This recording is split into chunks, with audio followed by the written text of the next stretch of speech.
selalu berusaha menyimpan sesuatu yang bisa membawa manfaat, baik untuk dirinya, untuk anak cucunya, maupun untuk keluarganya, untuk masa kini dan masa depannya.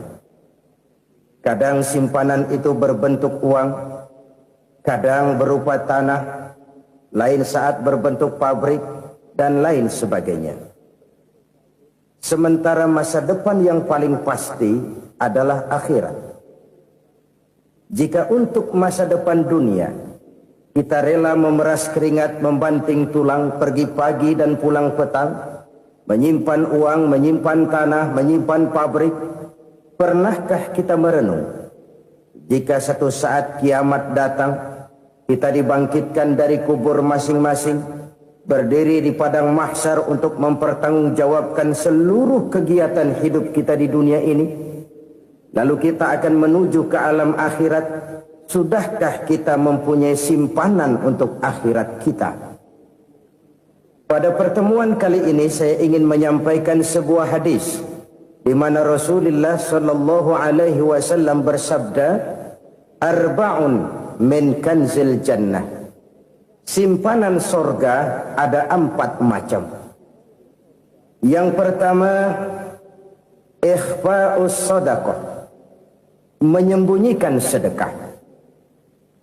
Saudara-saudara kaum muslimin, sebagaimana yang kita maklum bahwa Allah Subhanahu wa taala melebihkan sebagian rezeki dari kita terhadap yang lain. Ada yang kaya, ada yang setengah kaya, ada yang miskin, ada yang setengah miskin, dan selanjutnya. Ada yang gajinya kecil tapi penghasilannya gede. Ada yang penghasilannya gede tapi nggak punya gaji. Ada juga yang memang gajinya gede dan penghasilannya gede.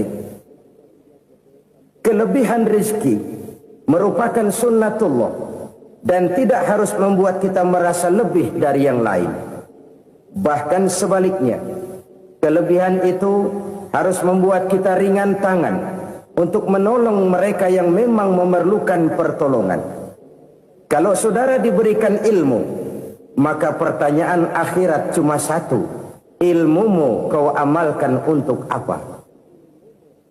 Kalau saudara diberikan umur yang panjang, pengadilan akhirat juga bertanya satu: umurmu kau habiskan di mana? Tapi kalau saudara diberikan harta, pengadilan akhirat akan bertanya dua: hartamu kau dapat dari mana? Kau belanjakan kemana? Dari mananya ditanya dan kemananya juga ditanya. Oleh karena kita akan dimintakan pertanggungan jawab, maka amanah yang bernama harta ini harus kita gunakan dengan sebaik-baiknya. Ada penggunaan yang merupakan kewajiban, itu zakat namanya. Ada penggunaan yang sewaktu-waktu, itu infak namanya. Ada yang lebih sewaktu-waktu lagi, dan itu sedekah namanya. Zakat dia terikat oleh haul dan nisab, oleh putaran batas waktu dan ukuran dari harta itu sendiri. Sedangkan infak terikat oleh situasi dan kondisi perekonomian seseorang. Sedangkan sedekah tidak terikat dengan apapun. Dalam kondisi seperti apapun kita bisa melakukan sedekah dengan yang terkecil sekalipun.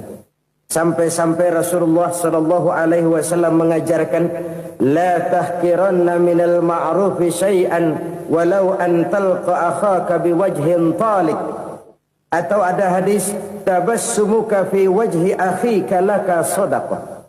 Senyumanmu kepada temanmu adalah sedekah. Jadi untuk melakukan sedekah tidak harus dalam berbentuk uang.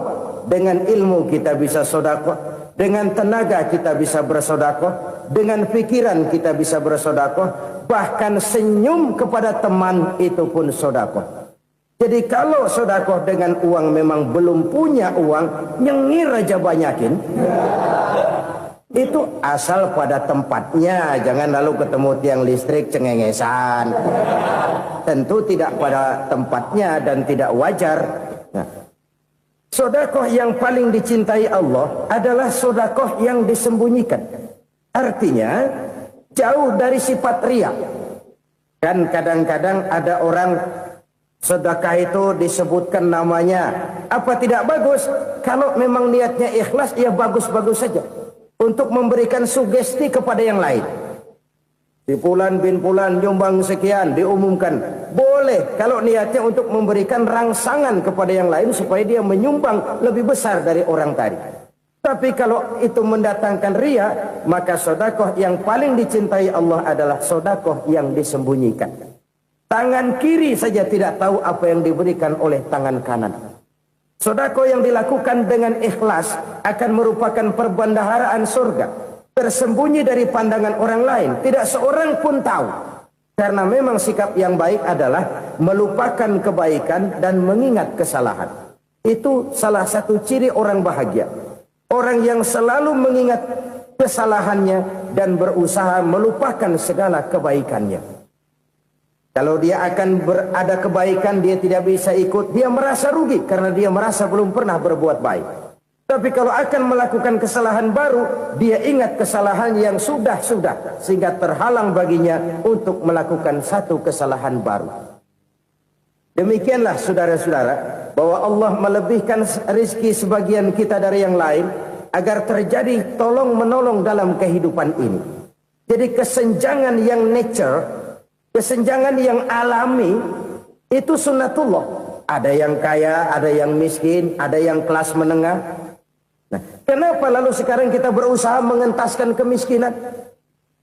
Oleh karena adanya kesenjangan struktural. Kalau yang kaya bisa semakin kaya, kenapa yang miskin tidak bisa naik jadi ikut sedikit kaya? Sebab pada dasarnya Islam adalah agama yang sejak turunnya sudah berupaya memerangi kemiskinan. Bahkan dikatakan kemiskinan itu mendekatkan kepada kekufuran. Orang kalau miskin udah dekat banget sama kafir. Gampang menjadi kafir. Berapa banyak saudara-saudara kita yang oleh karena soal perut, oleh karena soal materi, terpaksa meninggalkan dan menanggalkan akidahnya. Menjual petunjuk yang diberikan Allah dengan kesenangan dunia yang cuma sebentar ini. Na'udzubillah, thumma na'udzubillah. Jadi makin kita sembunyikan satu sedekah, semakin banyak perbendaharaan kita di surga. Sedekah yang paling dicintai Allah adalah sedekah yang disembunyikan. Malahan ada seorang sufi, dia punya kebiasaan kalau pergi sholat Jumat dia bawa uang, itu uang dia taruh di bawah tikar masjid. Dia niat sedekah kepada siapa saja yang nemuin itu duit. Maksudnya apa? Supaya yang nemuin nggak tahu siapa yang punya duit. Demikian dia saking ingin menyembunyikan sedekahnya. Karena sifat riya itu bisa memakan amal kita sendiri. Riya itu termasuk menyebut-nyebut kebaikan kita. Orang yang suka nepuk dada, sedikit-sedikit ngitungnya kalau nggak gua. Tuh kalau nggak gua tuh. Tuh yang belas itu kalau nggak gua, kalau nggak gua. Iya kalau nggak lu kenapa emang? Orang yang suka menepuk jasad. Tuh biasanya memang begitu saudara-saudara. Kalau perang lagi berkecamuk, orang nggak sempat ngaku jadi pahlawan. Tapi begitu perang selesai, yang kagak kenal bedil ngaku pahlawan, mas. Itu sesuatu yang biasa. Oleh karenanya, orang-orang yang ikhlas dalam bersedekah, disembunyikannya sedekah itu, Allah cinta betul. Malahan ada hadis memberikan jaminan, inna sedaqatal mar'il muslimi tazidu fil umri wa tadfa'u mitatas su'i. Sesungguhnya sedekahnya seorang mukmin tazidu fil umri, bisa menambah umur panjang. Wa tadfa'u mitatas su'i, dan menyelamatkan manusia dari mati secara su'ul khatimah. Jadi siapa yang kepengen panjang umur, banyaklah sedekah. Yang bosan hidup, pelit terus. Sedekah menambah panjang umur dan menyelamatkan manusia dari mati secara su'ul khatimah. Pak, katanya umur itu nggak bisa ditambah, nggak bisa dikurangin. Kapan? Kalau ajal sudah datang.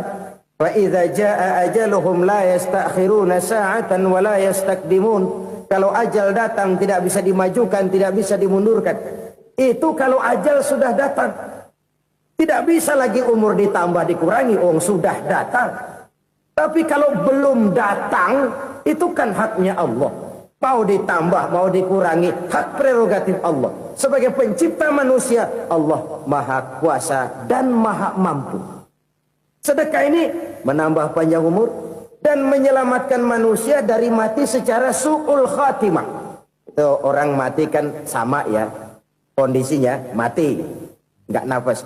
Tapi hakikat mati kan lain-lain. Ada yang mati itu husnul khatimah, baik akhirnya. Misalnya lagi ngaji mati, lagi sholat mati, lagi sedekah mati. Ini yang dinamakan dengan husnul khatimah, baik di akhirnya. Sebaliknya ada yang su'ul khatimah, jelek di akhirnya. Ini yang jadi catatan akhir. Lagi nyekek botol, mampus. Lagi banting kartu, modar. Su'ul khatimah, jelek pada akhirnya. Sedekah menyelamatkan manusia dari mati secara su'ul khatimah. Dan kita semua kepengen mendapat husnul khatimah, jauh dari su'ul khatimah. Oleh sebab itu yang bisa menyelamatkan kita dari penyakit itu antara lain adalah sedekah yang disembunyikan. Yang dikerjakan dengan ikhlas karena Allah. Tidak karena kepengen dipuji orang, tidak karena ingin dikatakan orang pemurah, sebab orang dermawan itu orang yang memberi tanpa harus diminta. Kalau masih harus diminta, ya belum dermawan namanya, masih harus diminta. Kalau nggak diminta ya tulus, lolos, polos. Saudara-saudara kaum muslimin rahimakumullah. Harta adalah amanat dan akan kita pertanggungjawabkan. Allah melebihkan rizki sebagian kita dari yang lain agar kita saling tolong menolong, bantu membantu. Nabi janjikan siapa yang meringankan beban saudaranya muslim di dunia, Allah akan meringankan bebannya di akhirat nanti. Sebuah jaminan dari baginda Nabi. Si orang yang kita bantu barangkali tidak bisa membalas, Allah yang akan membalas lewat jalan lain yang tidak pernah kita sangka-sangka. Ada orang tanya, Pak, ini ada orang nyumbang masjid sambil marah-marah, bagaimana? Saya bilang sumbangannya aja ambil, marahnya jangan. Marahnya jangan diambil, itu urusan dia. Saudara-saudara kaum muslimin rahimakumullah.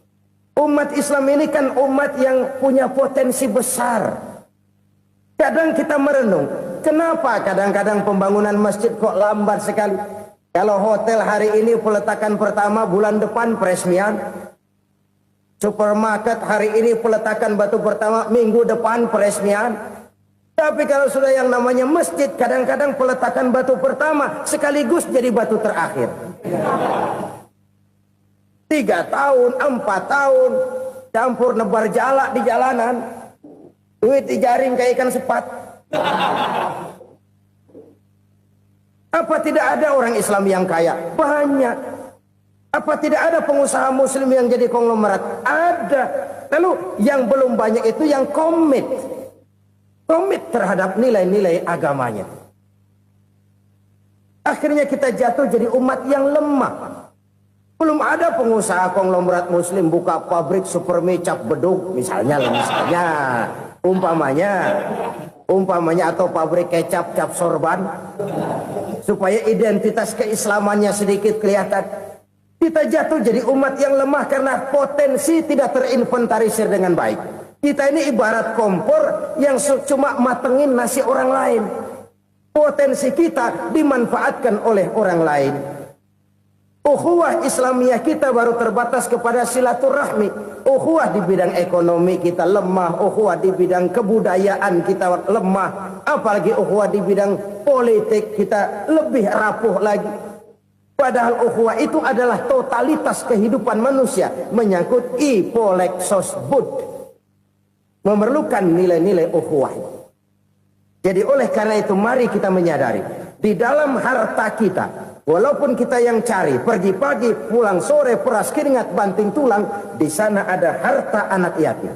Di sana ada hak masjid. Di sana ada hak pesantren. Di sana ada hak jihad. Berbahagialah seseorang apabila dia oleh Allah dijadikan keran. Keran itu menyimpan air, tapi tidak untuk dirinya, tapi disalurkannya kepada mereka yang memang memerlukannya.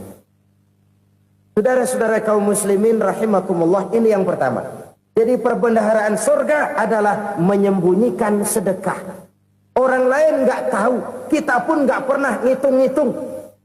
Kita anggap lewat begitu saja, padahal itu deposit akhirat. Satu. Yang kedua, perbendaharaan surga itu apa? Wa kitmanul musibah, menyembunyikan kesulitan.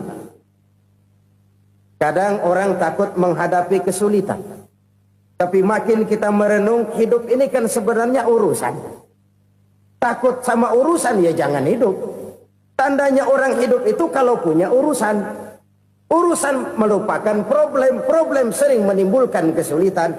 Kesulitan bukan untuk ditakuti, tapi untuk diatasi dan dicarikan jalan keluarnya. Siapa sih orangnya yang gak pernah sulit-sulit? Makin tinggi status sosialnya, makin gede urusannya. Makin tinggi kualitas imannya, makin berat tingkat kesulitannya. Cuma memang yang namanya enak itu seperti pelangi. Biang lala itu nggak pernah di atas kepala kita, di atas kepala orang melulu. Lo sih enak lo, kata kita. Dia juga bilang yang enak kan lo. Pelangi itu nggak pernah di atas kepala kita. Kata tukang beca, aduh enak ya naik Mercy. Kata tukang beca, apa yang di dalam mobil Mercy? Aduh enak bener tukang beca, di jok ngeringkuk ngorok pulas bener. Saya kamar pakai AC, sejuk, tempat tidur sutra, empuk, alga, spring bed, gula kulik, nggak bisa pulas kalau belum minum Valium, belum tidur. Enak bener tukang beca, di jok ngorok nggak tahu wetan kulon. Si tukang beca bilang yang di Mercy enak, yang di Mercy bilang tukang beca enak. Inilah enak. Nggak pernah di atas kepala kita, di atas kepala orang lain melulu enak itu. Nah, saudara-saudara, yang merupakan perbendaharaan surga itu orang yang bisa menyembunyikan kesulitan, baik pribadi ataupun rumah tangga. Nih terutama rumah tangga yang jadi soalnya. Kadang-kadang kita ini kalau senang, sebaliknya kalau senang kita diam, kalem aja, cuek. Banyak banget duit kita bawaan, diam aja udah. Malah ketemu orang takut. Tapi begitu susah, sekampung tahu. Padahal Nabi mengajarkan perbendaharaan surga itu menyembunyikan musibah, menyembunyikan kesulitan. Kalau enak, cerita sama orang-orang. Kalau nggak enak, rasain sendiri, tekan sendiri, atasin sendiri. Kita kan sebaliknya. Senang kita diam, asal lagi susah, paling tidak kita nyari teman buat cerita kesusahan. Siapa orangnya yang nggak pernah susah? Cuma soalnya bagaimana kita mengatasi kesusahan itu sendiri. Begitu juga misalnya kalau orang sudah berumah tangga, itu orang tuanya harus menjadi tempat dia cerita yang enak-enak saja. Yang nggak enak rasain berdua, selesaikan berdua, atasin berdua. Jangan dibalik. Asal senang diam, giliran susah saja. Maknya laporan. Terbalik. Bisa menjaga security informasi. Maka nama bayam keluar diam, malah seluitan. Enak amat lo makan daging ayam. Security informasi. Saudara-saudara kaum muslimin rahimakumullah. Ujian yang terberat itu yang pernah diberikan kepada para nabi, para rasul, para aulia, para ulama. Makin tinggi keimanan, makin berat bentuk kesulitan. Ayo saya kemukakan satu contoh saja. Ada seorang nabi yang kaya, nabi kaya, namanya Nabi Ayub. Iblis kalau orang begini kan keki. Ibadahnya rajin, kaya. Nih yang kayak begini susah digodain. Kalau ibadahnya rajin, miskin, kali bisa disogok. Sini imannya mantap, ibadahnya rajin, kaya, nabi lagi. Oh, tapi namanya iblis nggak kurang akal. Laporan, Tuhan, kenapa Les? Ya ini bahasa saya, bahasa Qurannya sih nggak gitu. Itu hambamu yang namanya Ayub, dia rajin ibadah cuma karena dikasih kaya aja. Coba kasih miskin dia, berhenti dia sembahyang. Ah, kamu bisa aja. Saya tahu Ayub itu hambaku yang ikhlas. Saya buktiin Tuhan, silahkan. Dibuktiin lah, iblis turun ke alam ini. Yang mula-mula dia lakukan, dia rusak sawah ladang Nabi Ayub. Dia binasakan binatang ternak Nabi Ayub. Sehingga dalam waktu singkat, jatuhlah Nabi Ayub dari orang paling kaya jadi orang paling miskin. Beliau masih ibadah di mihrab dalam masjid. Datang iblis. Saudara Ayub, ya, lagi ngapain? Ibadah. Nyembah Allah, nyembah Allah. Oh, percuma. Kenapa? Tuhan yang ente sembah nih, dia udah bikin miskin ente. Sawah ladang ente hancur lebur, binatang ternak binasa. Sekarang ente jadi orang paling miskin. Ngapain nyembah Tuhan kayak begitu? Tekor. Udah berhenti dah ibadah, berhenti ibadah. Ini iblis sama Tuhan laporannya lain, yang dikerjakan kepada Nabi Ayub juga lain. Benar begitu iblis kata Nabi Ayub? Iya, sawah ladang saya habis, buras. Binatang ternak saya binasa, binasa. Saya miskin, bangpak. Apa jawab Nabi Ayub? Bukan innalillahi, ya ini hebat. Alhamdulillahillazi a'tani wa akhza minni. Segala puji bagi Allah yang telah memberikan harta kepada saya dan sekarang mengambilnya lagi. Alhamdulillah. Allah yang ngasih, Allah yang ambil. Itu mah urusan Allah. Iblis cuman ibadah jalan terus, sujud lagi Nabi Ayub. Iblis seleher gondok banget. Dasar Nabi nggak mempan dia apa-apain. Miskin malah alhamdulillah. Allah yang ngasih, Allah yang ngambil. Jadi kalau kita tidak komit, kita tidak terikat kepada kaya, miskin, senang, susah, apa yang bisa bikin kita susah? Jadikan kekayaan, kemiskinan, jadikan senang, susah sebagai anak buah yang bisa kita atur. Jangan kekayaan ngatur kita, jangan kemiskinan ngatur kita. Kita yang harus mengatur mereka. Senang, susah, kaya, miskin, bahagia, sengsara, jadikan itu anak buah yang bisa kita atur. Kalau sekarang kita kaya, lain saat boleh jadi kita miskin, semiskin-miskinnya. Allah yang ngasih, Allah yang ngambil. Tenaga mana yang bisa menghalangi? Ibadah jalan terus. Iblis makin gondok. Dasar Nabi loh. Akhirnya apa? Nabi Ayub dikerjain, diberikan penyakit. Demikian fatal penyakitnya. Bayangin, udah miskin sakit. Masya Allah. Miskin sakit. Sakitnya nggak lama, kira-kira 16 tahun. Istrinya 3, 2 mental minta ceraiin. Ngerawatin laki bengek begini. Senang belum tentu, susah udah pasti nih. Cerai aja, cerai dah. Cerai. Tinggal satu Siti Rahmah yang setia menemani beliau. Sesetia-setianya hati perempuan. Satu saat Siti Rahmah bilang, "Bang, iya, abang kan Nabi bang. Lalu, namanya Nabi kan doanya jarang meleset bang. Maksud kamu minta kenapa sih sama Tuhan biar abang sembuh baik dah bang?" Siti Rahmah, iya. Saya sakit berapa tahun sih dah? 16 tahun bang. Sebelum ini saya sehat berapa tahun? Ya kira-kira 60 tahun bang. Nah coba ente banding-bandingin Rahmah. Saya dikasih sehat 60 tahun. Dikasih sakit 16 tahun. Sudah nggak sabar. Mau doa kepada Allah minta sembuh. Saya malu. Malu kepada Allah. Diuji dengan yang luar biasa seperti ini. Tidak mengganggu stabilitas kehambaannya. Dia tetap menghamba kepada Allah subhanahu wa ta'ala. Saudara-saudara kaum muslimin rahimakumullah. Kunci menghadapi kesulitan itu apa? Allah jelaskan dalam satu ayat, wa basyiris sabirin alladzina iza asabathum musibah qalu inna lillahi wa inna ilaihi raji'un. Gembirakan orang-orang yang sabar Siapa mereka itu? Yang apabila mendapat musibah mereka kembali kepada keyakinan dasar. Segalanya dari Allah dan segalanya akan kembali kepada Allah. Ini konsepsi dasar dari sikap muslim dalam menghadapi berbagai kesulitan.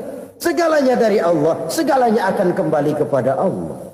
Kalau ini sudah kondisi dasarnya, maka kita akan lapang menghadapi kenyataan bagaimanapun pahitnya. Apakah itu namanya miskin, apakah itu namanya sakit, bahkan maut sekalipun. Maut sekalipun. Segalanya dari Allah, segalanya akan kembali kepada Allah. Ini sikap hidup, bukan sekedar ucapan. Kita kadang-kadang menjadikannya sebagai ucapan. Mulutnya sehingga berhenti, innalillahi wa inna ilaihi rajiun, tapi nangisnya terus gerung-gerungan.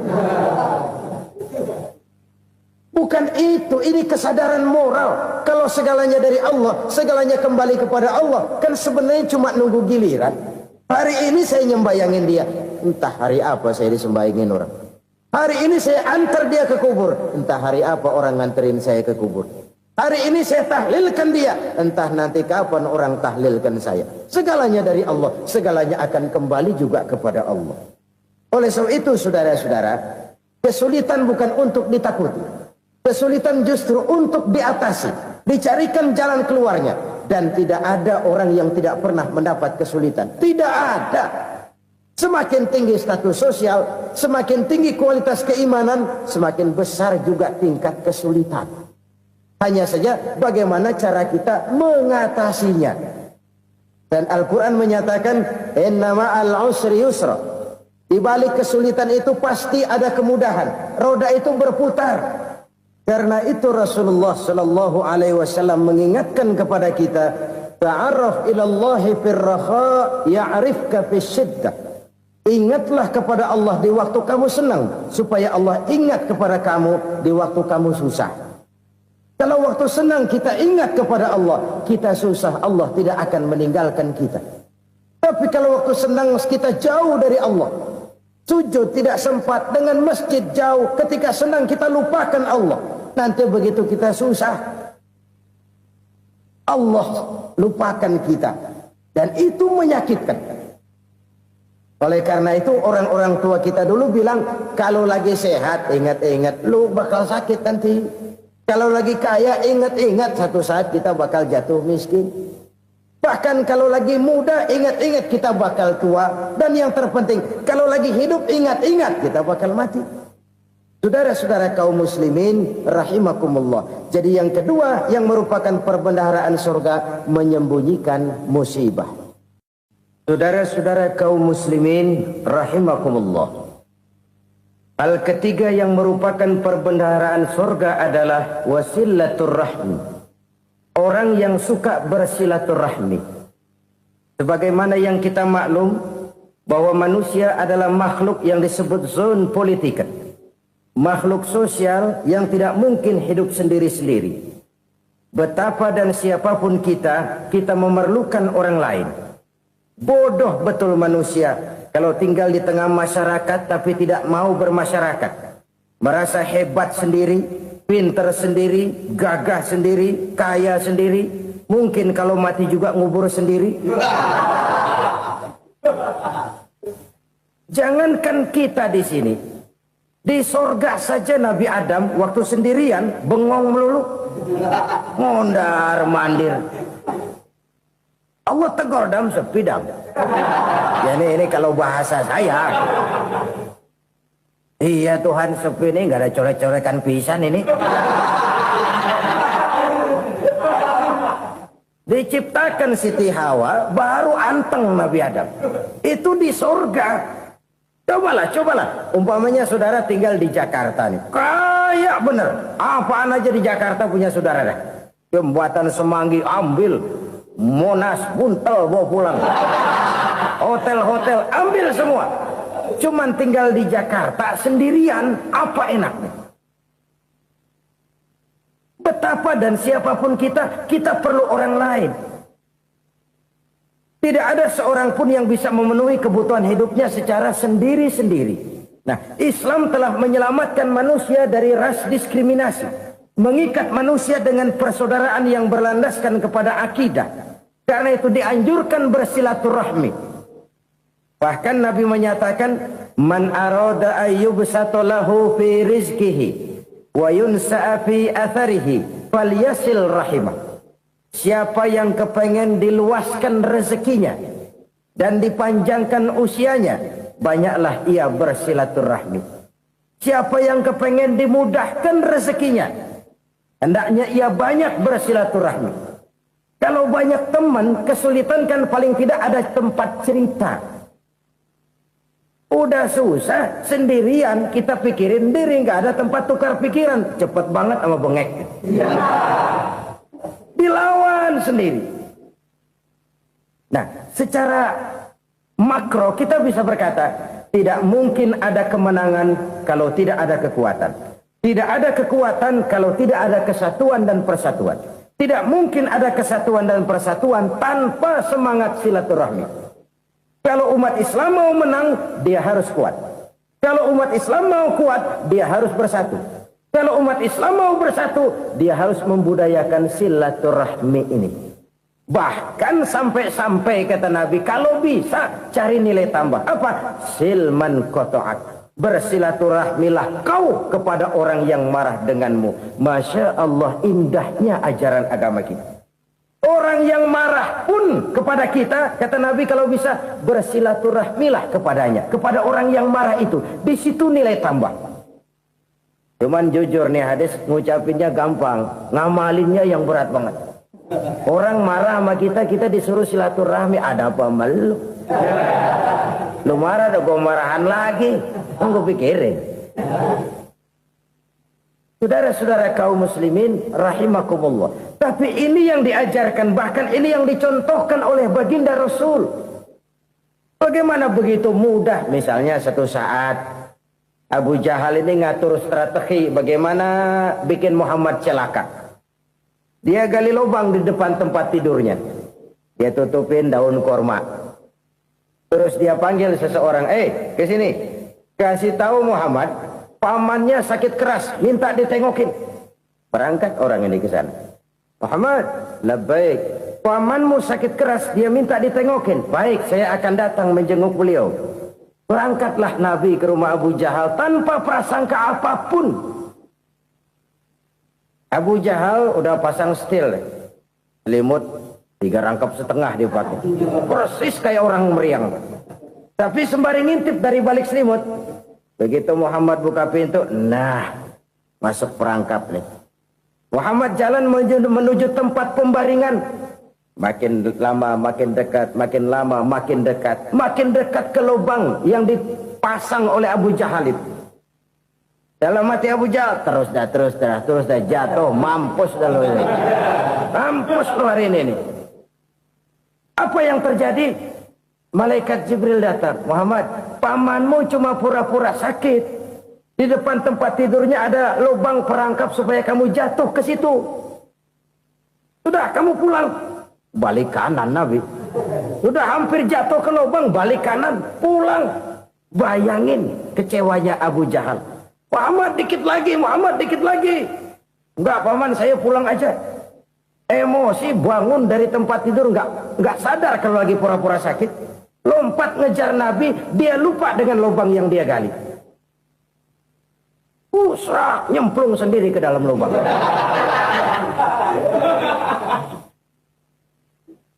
Nabi terus berlalu. Ini terjadi keanehan. Jatuh ke lubang yang dia gali itu sebenarnya nggak terlalu dalam ya, antara 3-4 meteran lah. Tolong saya jatuh ke lubang ini. Datanglah pelayan-pelayannya itu. Angkat saya dari sini. Oh, yang ngulurin tambang. Satu gulung, belum juga nyampe itu tambang. Kurang, beli lagi ke warung. Sambung, ulur lagi, nggak juga bisa sampai. Wah, ini kerjaan Muhammad ini. Tolong, siapa salah seorang kamu ke rumah Muhammad? Kasih tahu, encangnya kecebur. Minta ditolongin. Sampaikan kepada Rasul. Kenapa? Pamanmu jatuh ke lubang, Muhammad minta tolong diangkatin. Tambang udah nyambung-nyambung nggak nyampe juga. Ya, nanti saya datang, saya tolong. Coba. Nyata-nyata orang berniat jahat mau mencelakakan dia. Datang dia menolong. Ini yang disebut air tuba dibalas air susu ya ini. Bukan sebaliknya. Air tuba dibalas air susu. Paman, kecebur ya? Iya Muhammad, tolongin nih. Pegang tangan saya. Nabi ulurkan tangannya. Nyampe. Dipegang oleh Abu Jahal. Diangkat ke atas. Sampai atas. Apa kata Abu Jahal? Sihirmu memang hebat Muhammad. Udah ditolongin dikata sihir. Yang enak kita kemplang kan itu orang begitu. Urusan apa? Tapi inilah akhlak. Kalau bisa kamu bersilaturahmilah dengan orang yang marah kepadamu sekalipun. Orang marah kita tetap baik. So, kalau kita berbuat baik sama orang yang memang baik, rasanya sih biasa-biasa aja. Orang baik kita baik lagi. Ya draw aja, belum ada nilai tambah di situ. Baru ada nilai tambah kalau kita bisa berbuat baik kepada orang yang nyakitin kita. Itu namanya kita setingkat di atas dia. Dia sakitin kita, kita berbuat baik sama dia. Dia pelit sama kita baik sama dia. Dia marahin kita deketin dia. Di situ kita punya nilai tambah. Jadi siapa yang ingin diluaskan rezekinya kata Nabi dan dipanjangkan umurnya, hendaklah ia banyak-banyak bersilaturahmi. Sederhana sebenarnya silaturahmi. Tapi silaturahmi membangkitkan semangat kesatuan dan persatuan. Kesatuan dan persatuan melahirkan kekuatan. Dalam matematika, 1 ditambah 1 pasti 2. Tapi di tengah masyarakat, 1 orang takut ditambah 1 orang takut, hasilnya jadi 2 orang setengah berani. Kenapa setengah berani? Karena udah berdua. Tadi pan takut sendirian. Kalau dia kumpul turu-turu takut lah jadi berani. Kita yang lemah, kita yang tidak berdaya, kita yang miskin, kalau mau kompak bersatu, apa yang nggak bisa kita kerjain? Apalagi tinggal di kota besar, pilihan cuma 2, bertahan atau minggir. Bertahan atau minggir. Untuk bisa bertahan harus mampu bersaing. Untuk mampu bersaing harus punya keahlian. Keahlian harus ditunjang dengan pendidikan. Ditambah oleh kekompakan sebagai umat. Udah miskin mencar mulu, orang injek kita. Orang nggak pandang urusan apa malu. Oleh karena itu silaturahmi pada hakikatnya merupakan roh dari ukhuwah yang diajarkan oleh agama kita. Bagaimana Islam menyelamatkan masyarakat manusia dari ras diskriminasi, mengikat manusia, dan tidak ada persaudaraan yang lebih indah selain persaudaraan yang diikat dengan nilai-nilai akidah. Sepanjang orang di jalan Allah, itulah saudara kita. Keluar dia dari jalan Allah, selesailah persaudaraan sampai di situ. Karena itu, kalau ingin menyimpan sesuatu di surga, banyaklah bersilaturahmi. Datang ke rumah ini, datang ke rumah itu, dan lain sebagainya. Itu simpanan kita di akhirat nanti. Ini yang ketiga. Saudara-saudara, yang keempat, perbendaharaan surga itu apa?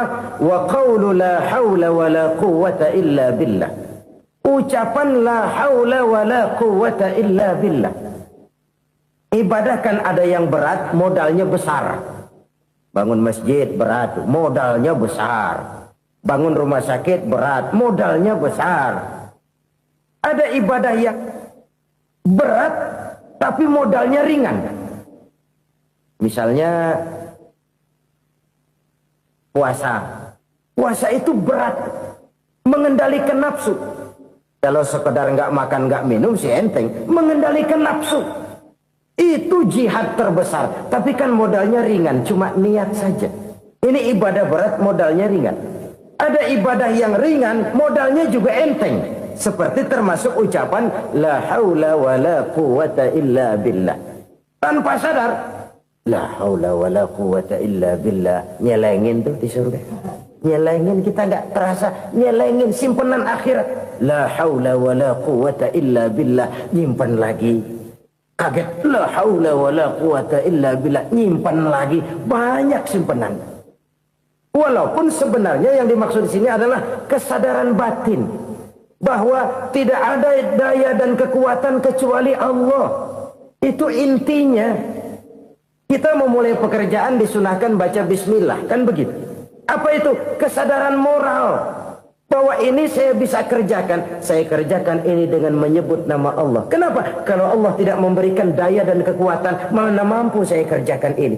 Maka saya kerjakan ini dengan menyebut nama Allah. Bismillah.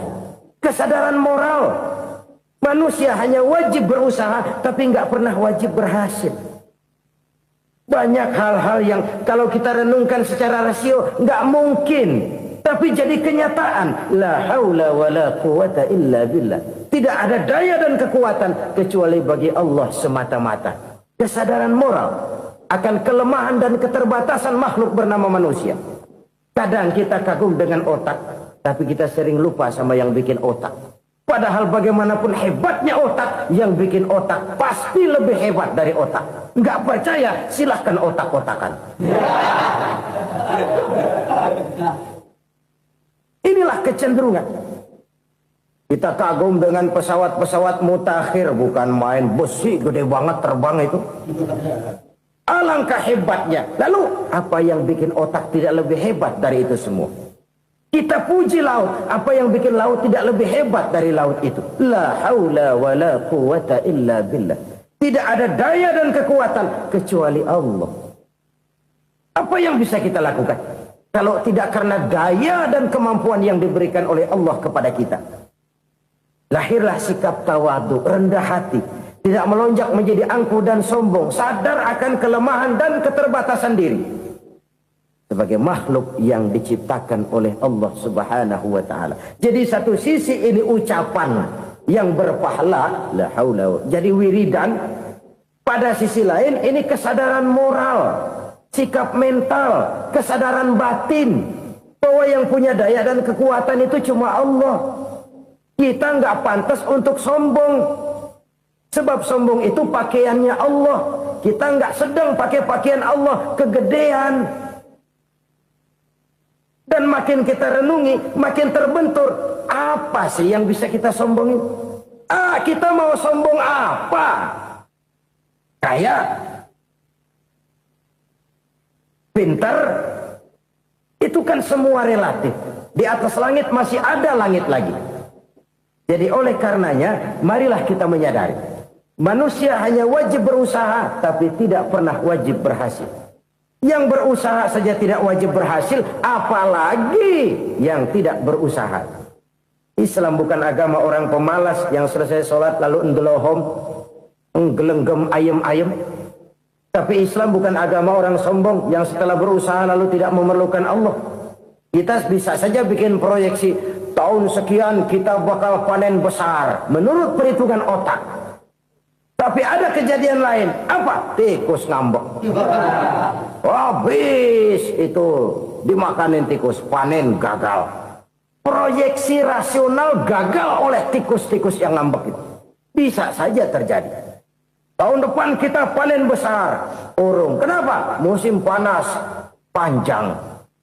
Dan sekarang ini koran-koran bikin berita musim mengalami penyelewengan. Bukan cuma manusia yang nyeleweng sekarang. Musim pakai nyeleweng. Mestinya kan musim hujan udah selesai. Masih hujan-hujan juga. Musim. Nah sekarang kita boleh bikin proyeksi. Kita bakal panen besar. Tahu-tahu musim panas panjang. Sawah retak, air kering. Cari teknokrat yang paling botak. Suruh pendekin tuh musim panas. La haula wa la quwata illa billah. Inilah kesadaran moral. Saudara, saya teringat satu saat ada seorang konglomerat. Umurnya ya kira-kira 70-an. Satu saat dia ditanya oleh wartawan, "Pak, umur Bapak berapa sih?" "Ya paling 10 tahun." 10 tahun? 10 tahun? Anak Bapak berapa orang? Satu saja? Satu. Harta Bapak berapa? Ya paling-paling bangsa 7 juta kali. 7 juta? Iya. Pak, kenapa Bapak bohongi saya? Bapak punya buku biografi. Koran-koran, majalah-majalah banyak memuat cerita riwayat hidup Bapak. Saya tahu umur Bapak 70. Kenapa bilang cuma 7 tahun? Saya tahu anak Bapak 8. Kenapa cuma bilang 1? Saya tahu harta bapak miliaran, mungkin triliunan, pabrik di mana-mana, bank di mana-mana. Kenapa bilang uang bapak cuma 7 juta? Nah, kata si konglomerat tadi, kamu benar nak, kamu benar. Umur saya kalau jumlahnya memang 70 nak. Cuman ingat-ingat saya, baru 7 tahun terakhir ini saya sujud. Baru 7 tahun terakhir ini saya berusaha dekat dengan Allah. Saya laksanakan perintahnya, saya jauhi larangannya. 7 tahun inilah rasanya yang ada nilainya di hadapan Allah. Yang 63 tahun matong, kelabu, kelam umur gue. Habis untuk maksiat, untuk munkarat. Maka ketika ditanya tadi, umur saya 7 tahun itu. Oh begitu Pak. Oh iya. Lalu anak Pak. Anak bapak kan 8. Kenapa bilang cuma 1? Nah, kalau jumlah hitungannya memang anak saya 8. Tapi dari 8 orang ini rasanya cuma 1 nih. Yang bakal jadi buah hati, belahan jantung. Pelanjut cerita, penerus sejarah. Bakal jadi anak soleh yang akan mendoakan saya. Cuma 1 rasanya anak saya ini yang bakal jadi buah hati saya. Besar-besaran saya. Yang akan mendoakan di kubur saya. Yang akan mendoakan di akhirat saya. Yang 7 orang mana, Masya Allah, yang atuh tenggeng, yang atuh nyekek botol lolo, yang atuh nggak karu-karuan. Makanya saya bilang 1 anak saya yang akan bisa mendoakan saya. Oh begitu Pak. Iya. Nah harta Pak, harta bapak kan triliunan, pabrik bapak di mana-mana, uang bapak hampir di tiap bank-bank besar. Kenapa bilang cuma 7 juta? Betul kau nak. Harta saya kalau jumlahnya memang miliaran, triliunan mungkin. Tapi yang saya ingat baru 7 juta tuh yang saya belanjakan di jalan Allah. Saya nyumbang masjid, saya santuni yatim piatu, saya bantu pembangunan pesantren, saya bantu pembangunan rumah sakit Islam. Itu yang akan saya bawa pulang ke akhirat, yang 7 juta itu. Yang triliunan itu nanti akan diperebutkan oleh anak-anak saya sebagai waris saya. Jadi harta saya 7 juta itu yang bakal nemenin saya di akhirat. Yang akan saya bawa pulang jadi teman saya. Saudara-saudara kaum muslimin, jangan-jangan orang tua itu adalah kita-kita ini. Jangan-jangan kita-kita ini adalah orang tua itu. Jangan-jangan itu potret dari diri kita masing-masing. Dari sekian umur yang diberikan Allah, berapa tahun yang ada nilainya di hadapan Allah? Dari sekian anak-anak yang merupakan amanah, berapa yang akan mendoakan kita sebagai orang tuanya menjadi anak soleh? Dari sekian banyak harta yang diberikan Allah, berapa yang akan kita bawa pulang menghadapnya nanti, yang kita belanjakan di jalan Allah? Ini sebuah potret kehidupan. Karena itu kita kembali kepada la haula wa la quwwata illa billah. Kita wajib berusaha, kita wajib berikhtiar. Selebihnya, segala daya dan kekuatan hanya milik Allah saja semata-mata. Satu kesadaran batin dari setiap pribadi muslim. Setelah ia berusaha dan berikhtiar, ia menyerahkannya kepada Allah Subhanahu wa ta'ala. Jadi, satu sisi ini merupakan wiridan ucapan yang mengandung pahala. Pada sisi lain, ini merupakan sikap batin dari seorang muslim di dalam ia menghadapi realitas kehidupan ini. Saudara-saudara kaum muslimin rahimakumullah. Kalau ini kita jadikan satu basis kehidupan, maka ini akan menyelamatkan manusia dari kemungkinan tergelincir menjadi orang yang lupa diri dan lupa darat. Sebab itu Imamul Ghazali berpesan, jadidis safinah fa innal bahra amiq wa khuziz zad fa inna safara ba'id wa khaffifil hamla fa innal hamla sadid. Perbarui selalu kapalmu karena lautan sangat dalam. Bawa bekal yang banyak karena perjalanan ini sangat jauh. Ringankan beban karena kebanyakan beban akan menyakitkan. Alangkah indah kalimat ini, alangkah dalam makna yang terkandung di sana. Perbarui selalu kapalmu karena lautan sangat dalam. Apa artinya ini? Jaga mentalmu baik-baik. Pelihara imanmu baik-baik karena hidup penuh cobaan seperti lautan. Kita kalau berlayar di lautan kan kadang-kadang tenang, angin bertiup sepoi-sepoi basah. Jika malam datang bintang gemintang bertabur menghias cakrawala. Rembulan memantulkan sinarnya dengan indah. Dalam keadaan begitu berlayar enak. Tapi lain saat ombak menggunung, halilintar menyambar, angin topan bertiup. Berapa banyak sudah saudara-saudara kita yang tenggelam di lautan dunia tanpa sadar bahwa dia belum sampai kepada pantai yang akan dituju. Berapa banyak sudah saudara-saudara kita yang tenggelam di lautan dunia ini tanpa sempat bangkit lagi. Dia menyangka sudah sampai kepada tujuannya. Hati-hati kapal jangan sampai bocor karena lautan sangat dalam.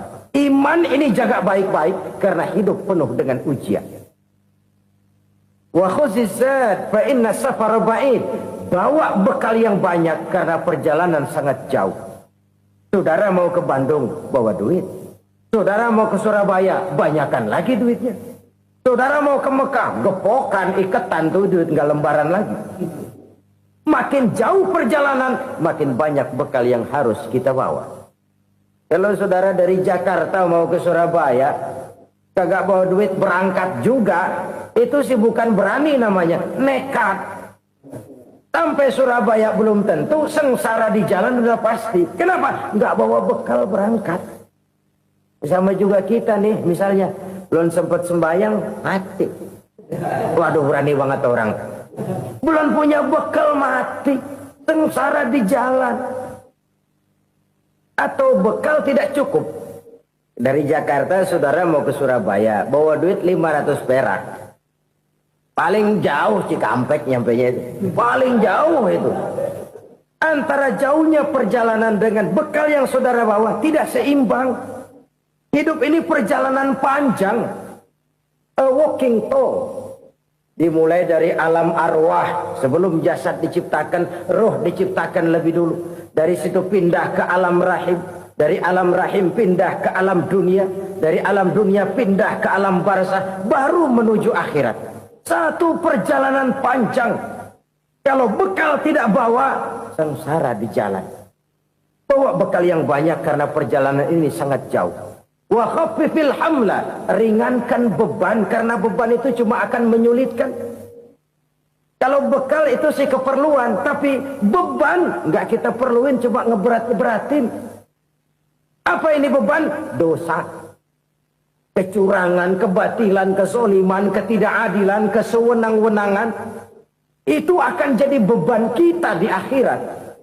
Alangkah celakanya, perjalanan panjang, bekal tidak bawa, beban kelewat banyak. Alamat sengsara di jalan. Pahala tidak ada, dosa berlipat ganda. Na'udzubillah, summa na'udzubillah. Kalau kita rangkum nasihat Al-Ghazali dengan kisah si konglomerat tadi, kita akan mengambil kesimpulan. Pertama, bekal terbaik dalam menghadapi gejolak kehidupan ini tidak lain adalah iman. Yang kedua, pahala dan dosa. Dua hal kontroversial. Pahala adalah bekal, dosa adalah beban. Tapi kita sekarang kan tidak begitu terangsang kepada yang abstrak. Orang berlomba mencari yang konkret-konkret saja. Yang real. Kalau memang dosa, benjol dong. Kira-kira begitu. Kira-kira begitu. Persis orang Yahudi dulu. Orang Yahudi itu kan pernah minta kepada Nabi Musa. Ya Musa, lan nu'mina laka hatta narallaha jahrah. Musa, kami nggak bakal mau beriman kepada Allah kalau belum kami lihat Allah ada nongkrong di depan kami. Kalau memang Tuhan ada, taruh dong di depan kami. Mau yang konkret-konkret saja. Kalau memang dosa, benjol dong. Kalau memang pahala, berasa dong. Orang terangsang kepada yang real, yang konkret-konkret saja. Karena itu, untuk mengejar dosa, orang mau bayar. Tapi untuk mengejar pahala, walaupun tidak bayar, orang segan. Ini yang dikatakan oleh Nabi, kamu mengharapkan ke surga, tapi kamu berat melaksanakan sesuatu yang bisa membawa kamu ke surga. Kamu ingin jauh dari neraka, tapi tiap saat kamu lakukan perbuatan-perbuatan yang justru menjerumuskan kamu ke neraka. Idda'aitum an-najata minan nar wa ramaitum fiha anfusakum. Kamu ingin selamat dari neraka, tapi kamu lemparkan diri kamu ke neraka. Kamu ingin masuk surga, tapi berat sekali kamu melakukan perbuatan-perbuatan yang bisa menyampaikan kamu di surga. Saudara-saudara kaum muslimin rahimakumullah. Jadi hal keempat yang merupakan perbendaharaan surga adalah la haula wa la quwata illa billah. Satu sisi ini merupakan ucapan yang memperberat timbangan akhirat. Pada sisi lain ini merupakan sikap hidup seorang muslim. Kesadaran batin yang sangat dalam bahwa tidak ada daya dan kekuatan kecuali Allah. Dan itu kita simbolkan pada saat memulai pekerjaan dengan Bismillah. Dengan menyebut nama Allah. Satu kesadaran moral. Saya hanya bisa melakukan ini karena diberikan daya dan kekuatan oleh Allah. Lahirlah sikap tawadu, rendah hati, tidak melonjak menjadi angkuh dan sombong. Saudara-saudara, sampai sini dulu jumpa kita kali ini.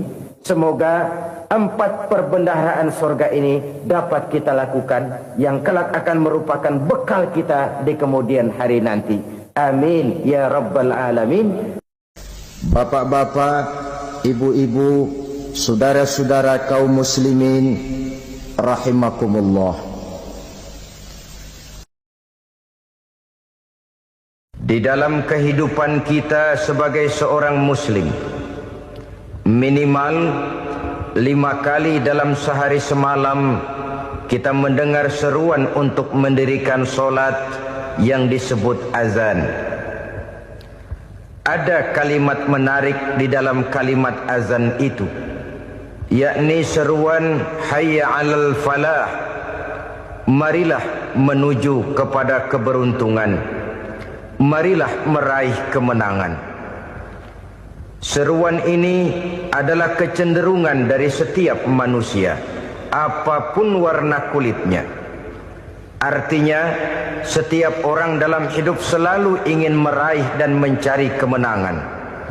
Kemenangan akan melahirkan kepuasan batin, dan kepuasan batin memberikan kebahagiaan. Sedangkan kekalahan melahirkan penderitaan batin, dan penderitaan batin menjerumuskan seseorang di dalam berbagai bentuk kerugian. Jikalau inilah seruan azan, maka masalahnya ialah apa yang menyebabkan kita meraih kemenangan. Al-Quranul Karim memberikan tuntunan dan ajaran kepada kita bahwa orang-orang yang memperoleh kemenangan itu tidak lain adalah orang-orang yang bertakwa. Hanyalah mereka yang bertakwa kepada Allah Subhanahu wa ta'ala pada akhirnya akan tampil sebagai pemenang. Lalu siapa orang yang bertakwa itu? Dijelaskan dalam awal-awal Al-Baqarah, orang yang bertakwa yang akan meraih kemenangan. Pertama, allazina yu'minuna bil ghaib, yaitu orang-orang yang beriman kepada yang gaib.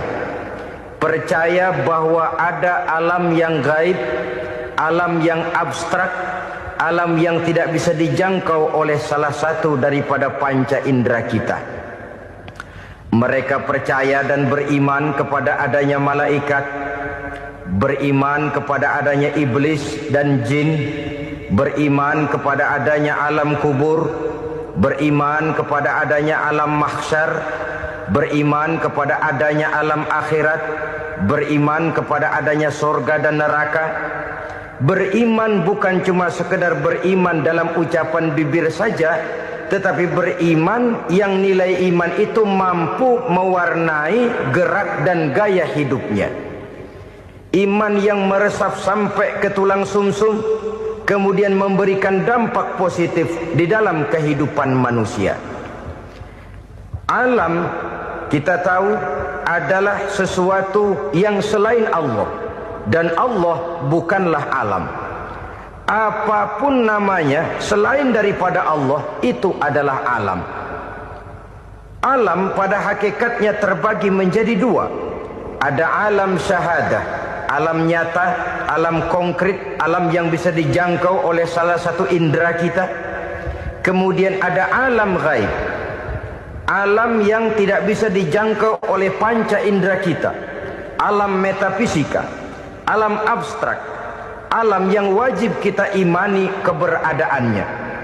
Kita percaya bahwa malaikat itu ada, Kita percaya kepada jin, bahwa jin itu ada. Kita percaya kepada adanya iblis dan setan. Bukan percaya kepada iblis dan setannya, percaya bahwa iblis dan setan itu ada. Itu termasuk salah satu daripada sifat orang yang bertakwa kepada Allah. Saudara-saudara kaum muslimin rahimakumullah, kecenderungan pembangunan yang lebih bersifat materialistis biasanya menggeser aspek kehidupan rohani. Orang berpikir empiri, dan dalam pola pikir yang demikian maka alam gaib tidak lagi mendapat perhatian. Aspek kehidupan yang bersifat rohaniah malah mulai ditinggalkan.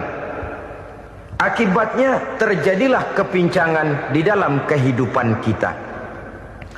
Pernah ada satu pengalaman pribadi dalam perjalanan kembali ke tanah air. Dalam pesawat di sebelah kanan saya duduklah seorang Jerman namanya Heiner Simonsen. Iseng saya ajak kenalan, saya ajak ngobrol, saya tanya dia. Saya bilang, Mas Heiner ini, kalau pesawat yang kita tumpangi ini jatuh ke bawah, kira-kira apa yang bakal terjadi, Mas? Dia bilang, kita semua akan mati. Begitu? Iya. Oke. Apa itu mati? Tanya saya. Dia bilang, untuk tahu apa itu mati, kita harus tahu lebih dahulu apa itu hidup. Saya pikir nih bule bisa ngomong juga. Baiklah kata saya. Apa hidup menurut Anda itu?